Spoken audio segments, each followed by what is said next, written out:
I'm Ralph from Microjig, and in this video I'm going to show you how to get the most out of your gripper right out of the box.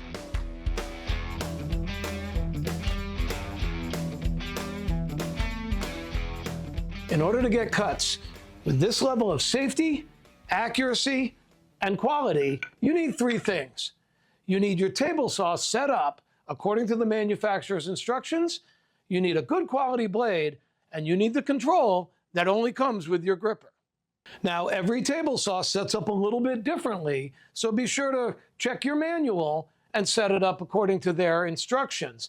But you definitely want to have the rip fence absolutely parallel to the blade for all your cuts.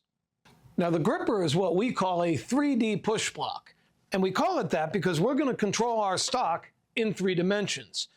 We're going to be holding it down to the table.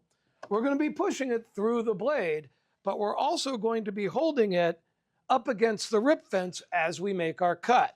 The problem with using a push stick is we're pushing from the rear corner of the stock here, and it's going to want to move away from the fence. That's physics. There's friction over here, and the weight and the fact that we're pushing from the corner means that it wants to move away from the fence. And as these two parts separate with the blade, the rip side is free to contact the back side of your blade as the teeth are coming up through the table. And that's going to leave tool marks, and there's a potential there for kickback. Now, you can use a feather board here or a second push stick, but as the pieces separate, you're still not controlling the part that's inside the rip cut. The gripper works differently. We're using a high-friction proprietary rubber compound on the bottom of the legs to hold the part from the top. We're going to guide the parts, both the rip and the all-fall side, through the blade all the way through the cut. And we're going to keep both sides from rubbing that blade. We're going to keep them parallel so they don't rub the blade as it's coming up out of the saw, leaving tool marks and potential kickback issues. We're going to help prevent all of that using the gripper. Now, your body position is very important when cutting. We don't want to be standing right behind the blade. You want to be to one side or the other, depending on if you're left or right-handed, but out of the path of anything that might kick back so that it can clear past your body and not hit you. Now, I like to put my stock on the table, my gripper on top of the stock, and slide everything over until it touches the fence. This way, I know that everything is tight up against the fence. Even if I'm using small parts, I know they're going to be tight to the fence, and that's critical. Then, as I push, I'm holding down with the gripper, I'm pushing forward, but I'm also applying just a little bit of pressure toward the right side to keep that part and everything tight against the fence. The gripper's riding the fence, the parts are being directed by the gripper, and everything is under control. The legs of the gripper form a tunnel that the blade passes through during the cut. So as I'm making the cut, both sides are being controlled by the gripper at all times. And this also means that the gripper is my moving blade guard. If something happens in the middle of the cut, the gripper takes the damage and not me. Now, when setting up your cut, you want to bring the blade up so that it will cut through the material, but only through the material. No more than that. Typically with a ripping blade, we want the carbide tooth and only the carbide tooth above the material. But check your blade manufacturer's specs. They'll tell you exactly how high to set it. The less blade that's exposed, the less damage it can do. So minimum blade exposure is always going to be the safest way. So now let's put it all together. My blade is set up. My part's tight against the fence. My gripper's on top of the part. Now we'll make the cut.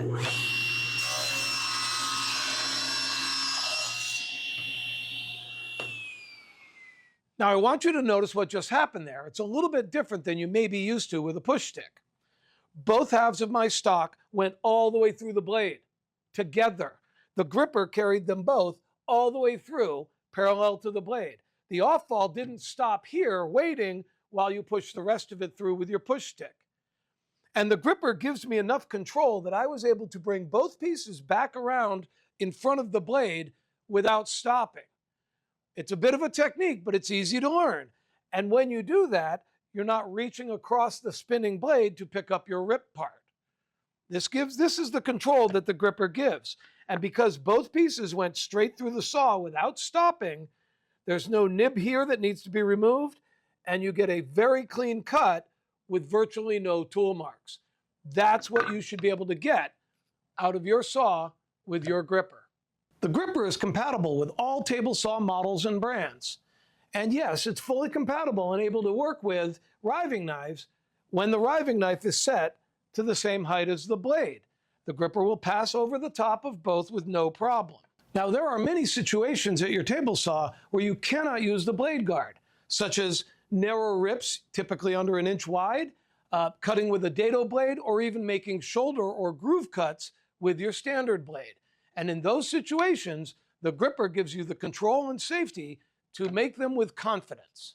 And when your stock is narrower than the gripper itself, we don't want to be able to have it tip or tilt, so every gripper comes with the balance support, which can be dropped down to the tabletop and acts as an outrigger to keep your gripper level and stable. Even if you're only on one leg, nothing can move.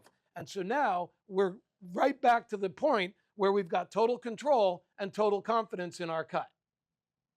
Now the gripper comes with a 1/2 inch leg on one side and a 1/4 on the other. So right out of the box, we can make rip cuts as narrow as a 1/4 of an inch.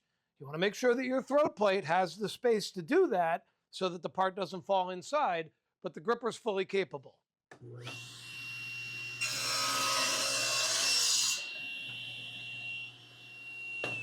And once again, I can bring my off-fall and my rip part back around with me so I'm not reaching across the blade. The gripper is also very versatile. I can drop the blade down, and again, I can make this cut, but we don't want that to happen, so the balance support drops down, and now I can make my cut. Now, I could make this cut, but then the off-fall isn't being controlled, and it could come flying back out at me, and we don't want that.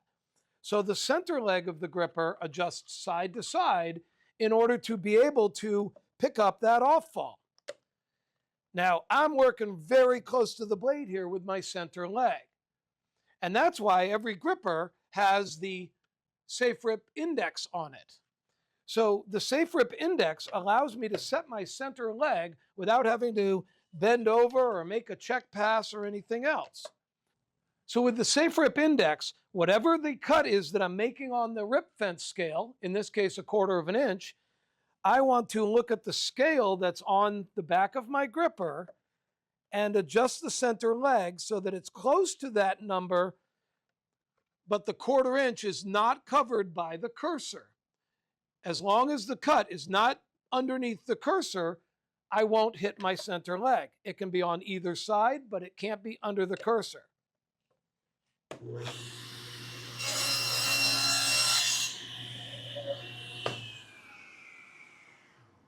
And one of the nice things about the gripper is this is not waste. When I'm ripping, I can rip right down to the final bit of the stock. As long as it's wider than the rip fence setting, I can still make the cut.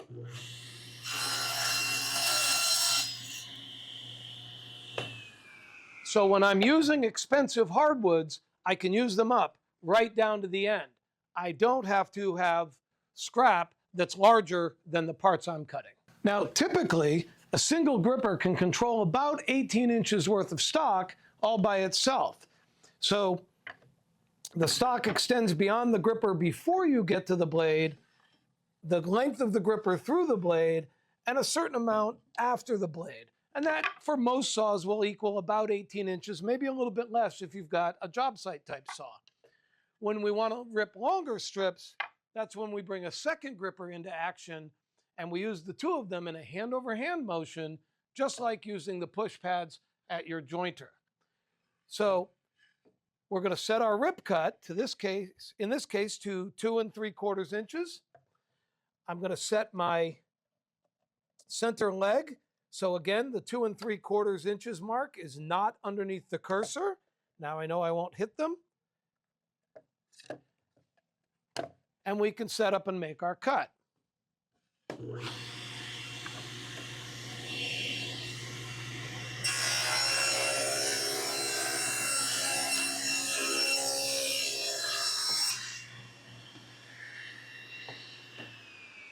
Using this technique, if I've got rollers or an off-feed table, I can cut stock as long as I need to.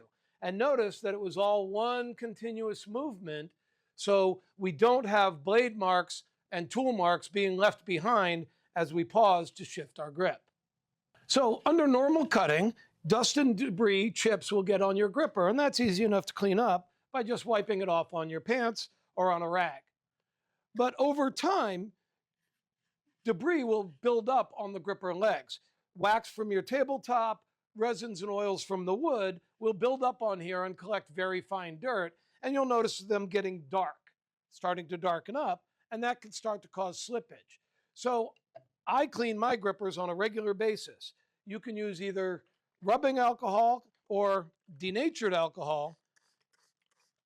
Just wet the gripper down a little bit, wipe it with a clean cloth, make sure the alcohol dries, and your grip will be instantly restored, and you're ready to go back to work.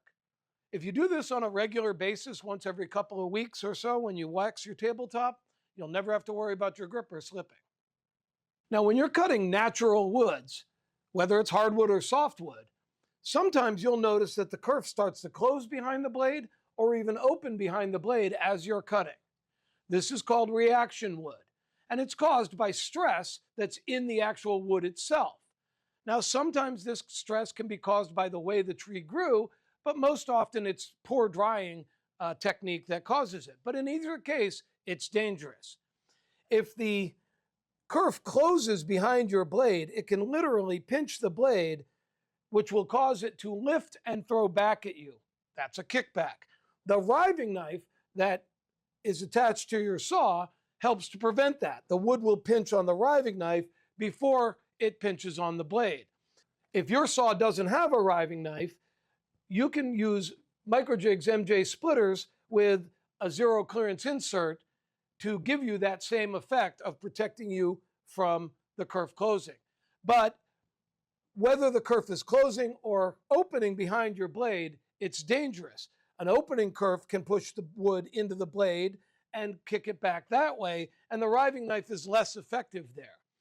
The bottom line is, if you feel things starting to bind, or if you see the wood reacting, the kerf opening or closing, immediately shut down your saw. The gripper will allow you to hold everything in place until the saw stops, then remove your wood and deal with the problem. Typically, I'll finish the cut on the bandsaw where I don't have to worry about it kicking back, and then I can rejoint and recut the lumber as needed. But remember, anytime something's not working properly on your saw, shut down, hold everything steady until the blade stops moving, and then fix whatever's wrong. I hope that this video has gotten you off to a good start with your gripper. The more you use it, the more you'll get used to it, and the more you will rely on it. The bottom line is that the gripper makes everything in my shop more enjoyable, more comfortable. I come to rely on the system to keep my fingers safe. I still have to pay attention. I still have to be safety conscious in my shop. But the gripper gives me the confidence and the comfort to enjoy the time I spend in my shop without having to worry quite as much as I used to.